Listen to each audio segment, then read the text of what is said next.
Good evening. You're with We Mean Business. I'm Shweta Rajpal Kohli. A clearly fascinating study done by Crisil shows that Bharat is spending more than India, which means for the first time since economic reforms began 2 decades ago, rural India has trumped urban India on the consumption front. On the show today, we discuss what has led to this dramatic shift and whether the trend is sustainable. Let me introduce our guests on the show today. We've got Rupa Rege Nitsure, Chief Economist and General Manager of Bank of Baroda, Harish Damodaran, Opinion Editor of Business Line, and Shirish Pardeshi, Executive Director and Co-Head of Research of Anand Rathi Financial Services, also joining us from Mumbai. Many thanks all of you for being with us on this show. But before we start the discussion, let's take a quick look at the headlines. FIR is against 5 coal companies by the CBI as it conducts raids across the country, including Navbharat Power owned by the SR Group. Telecom Secretary R. Chandrasekhar promises regulatory clarity on most issues before the auctions begin.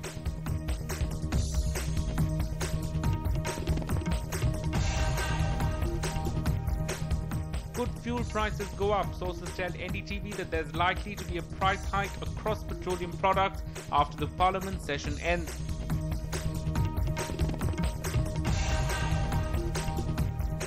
One dead and 8 people injured after an under-construction metro bridge collapses in Andheri in suburban Mumbai.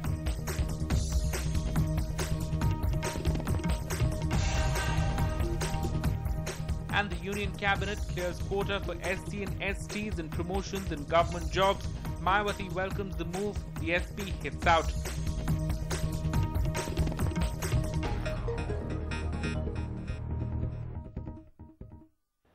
Those were some of our top stories, and remember, we will be discussing in detail some of those stories, including the developments with regard to all the raids in the allocation of coal blocks, as well as that exclusive interview with the Telecom Secretary, all that coming up later on the show. But first, let's discuss the big topic of the day, Bharat spending more than India. I also spoke earlier with Mr. D.K. Joshi, Senior Director and Chief Economist at Crisil, and someone who's also authored that very interesting report. Mr. Joshi, a very, very crucial study that clearly talks about how Bharat is spending more than India. Give us a few more details about some of those interesting findings and revelations in that report. Well, I think first is that the rural consumption has started growing faster than urban consumption, in the sense that the per capita rural consumption for the last 25 years was lagging behind urban consumption. I think between 2009-10 and 11-12, for the first time, per person rural consumption has outpaced urban consumption. So that's finding number one. I think the second is that the ownership has of many durable goods has increased dramatically in the rural areas. For instance, I think 50% of the stock of televisions, electric fans, and some other durables reside in rural areas.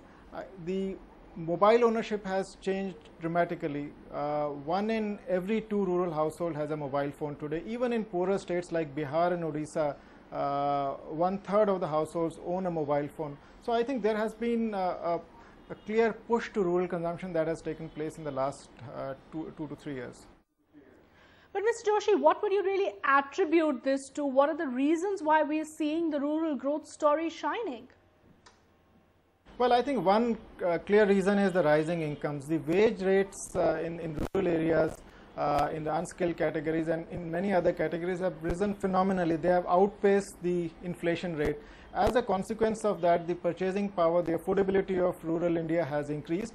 And I think one of the main reasons behind that is the government focus on the social safety net schemes like NREGA, etc., which raised the threshold of rural wages, also to some extent created labor shortages, and that actually led to a very, very swift increase in wages.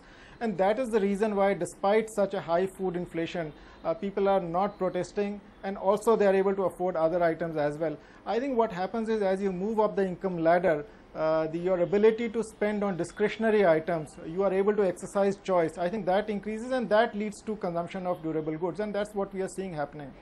And I think the other very interesting part of this whole thing is that this is since the rural oriented states are growing faster, states like Bihar. I think that also has contributed to the rural boom to some extent. You mentioned schemes like NREGA being one of the reasons, but there's been a lot of debate on whether or not NREGA is a good scheme and if it's led to several distortions in the rural economy. What's really your assessment really of how NREGA has worked? Has it really been successful, and do you think the government needs to tweak it given the circumstances? See, I think in the current situation, NREGA definitely has given a boost, but I think it's not a sustainable scheme because it leads to fiscal pressures. Eventually, I think you'll have to create more durable job opportunities in rural areas, which means you need to push manufacturing, you need to skill people so that you reap the demographic dividend. I think that is not happening. I think the policy is of giving people fish to eat, not teaching them how to fish. I think that needs to change, and I think for that, government will have to focus on skill development and also on creating an environment in which the private sector can come and create job opportunities. I think that hasn't happened so far. So it's a good scheme for the time being, but I think eventually, I think it will, to make it sustainable, you'll have to substitute it by more durable job opportunities. But going forward, after your analysis and report that you've done, do you think India's growth story will really be the story of India's villages, the story of India's rural areas? That's what's really going to drive our growth forward? That's going to be a very significant factor because for two reasons. I mean, one, if you look at the projections of rural and urban population, 60% of the population will still be rural even in 2025. And I think what you'll also see is that a lot of states in India will, which are poorer, will get an opportunity to catch up with the richer states. I mean, this phenomena that we are seeing happening in Bihar, I think though it's a long way to go. So I think what that will do is that will create a demand for goods and services. We talk about demographic dividend for the country as a whole. I think if you look at the demographic dividend within India, that is coming from poorer states. I mean, the working age population is going to rise phenomenally in Bihar, in Madhya Pradesh, in Uttar Pradesh, and that's going to be a large part of the increment in the next decade. So I think this demographic dividend that we talk about India is going to originate from poorer states. So I think that's why it becomes more critical to create job opportunities there, and that's why it also tells you that there is going to be a catch up by these states going ahead. India's #1 news app just got even better. Download NDTV's new app, fully optimized for Retina display, full screen view, faster response time, and Sudoku. NDTV's new iPad app. Download now.